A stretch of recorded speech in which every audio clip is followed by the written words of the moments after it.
Bonjour à toutes, bienvenue sur L'Homme Expliqué, je m'appelle Yann et sur ma chaîne on décrypte le comportement des hommes dans les rencontres et dans les relations amoureuses.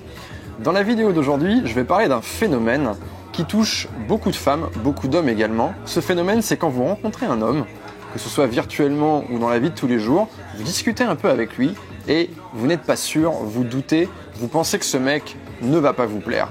Et du coup, vous n'allez pas en rendez-vous avec lui, vous n'acceptez pas son rendez-vous, vous ne proposez pas de rendez-vous. Pourquoi ? Parce que vous avez peur de vous retrouver dans la position où vous allez devoir éconduire ce mec. C'est une source d'inconfort. Et ça, c'est un problème. Dans cette vidéo, je vais vous expliquer pourquoi. Premier point, pourquoi c'est une erreur. Et deuxième point, que faire, comment gérer cette situation quand je suis forcé d'éconduire le mec. Je vais vous donner le meilleur texto qui va vous permettre d'avancer rapidement tout en étant honnête et aligné. Mon premier point, c'est donc la peur de devoir éconduire un homme. Une peur qui est tout à fait naturelle puisque c'est toujours inconfortable pour une femme comme pour un homme d'ailleurs d'avoir à envoyer un message ou d'avoir à appeler pour éconduire une personne. C'est une chose qui est source d'inconfort, notamment parce qu'on ne le fait pas souvent. Et ça risque de s'empirer si on n'apprend pas à le faire. C'est comme quelqu'un par exemple qui ne saute pas d'un plongeoir quand il est petit et du coup à l'âge adulte on a encore plus peur de sauter le plongeoir. Plus vous faites quelque chose de façon régulière, moins cette chose vous effraie. C'est aussi simple que ça. Le problème c'est que, vous le savez sûrement, du moins vous le pressentez, les rencontres finalement vous ne pouvez pas tellement savoir à quoi vous attendre tant que vous n'avez pas découvert la personne. Cet homme à qui vous êtes en train de parler et sur qui vous avez un doute pour le moment, un doute qui peut venir de ses photos ou de sa manière d'écrire, que sais-je encore, eh bien en fait peut-être que cet homme c'est l'homme de votre vie. Pour le savoir, vous êtes obligé d'aller en rendez-vous avec lui. Et un seul rendez-vous ne suffira pas. Vous avez besoin de plusieurs rendez-vous pour véritablement apprendre à le découvrir. Il y a beaucoup de mes abonnés, beaucoup de mes clientes qui font cette erreur de se dire je vais prendre ma décision tout de suite dès la rencontre ou tout de suite dès mon premier rendez-vous. Soit je décide que c'est non à tout jamais ou soit je décide que c'est l'homme de ma vie.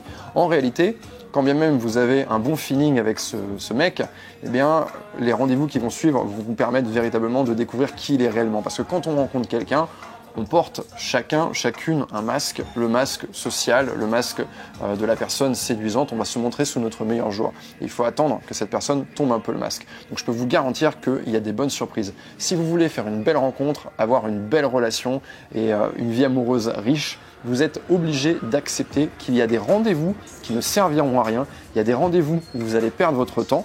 Le tout, c'est de savoir gérer ce genre de situation et c'est ce qu'on va voir tout de suite. On arrive donc à mon deuxième point, comment éconduire un homme de la bonne manière, c'est-à-dire sans le blesser, sans lui donner un goût amer ou un goût désagréable et tout en restant aligné, c'est-à-dire que c'est un win-win. Il va être content, oui je vous garantis qu'il va être content et vous aussi vous allez être contente parce que vous allez être soulagé.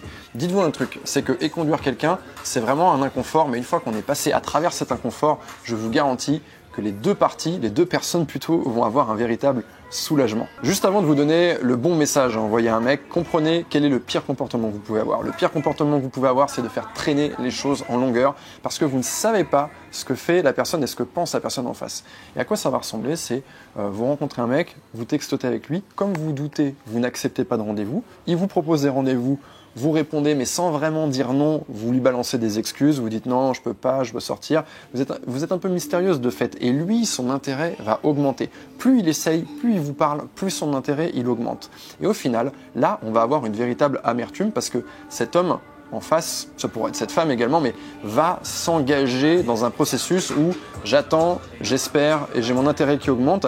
Et le jour où il va comprendre que c'est mort, parce que finalement, dans l'intervalle, vous allez finir par faire une rencontre avec quelqu'un qui va véritablement vous intéresser, et bien le jour où il va comprendre ça, là, il va vous détester. Et là, il va être amer et il va même en vouloir aux femmes en général. Maintenant, venons-en au message que vous allez pouvoir lui envoyer, car pour moi, c'est la clé de la problématique. Une fois qu'on sait exactement quoi envoyer et on sait que le message va fonctionner, que je ne vais pas blesser la personne derrière, alors il n'y a plus aucun problème et on peut évoluer de manière sereine dans sa vie amoureuse en acceptant d'aller faire des rendez-vous qui parfois, c'est le jeu, ne vont mener nulle part de son côté comme du vôtre.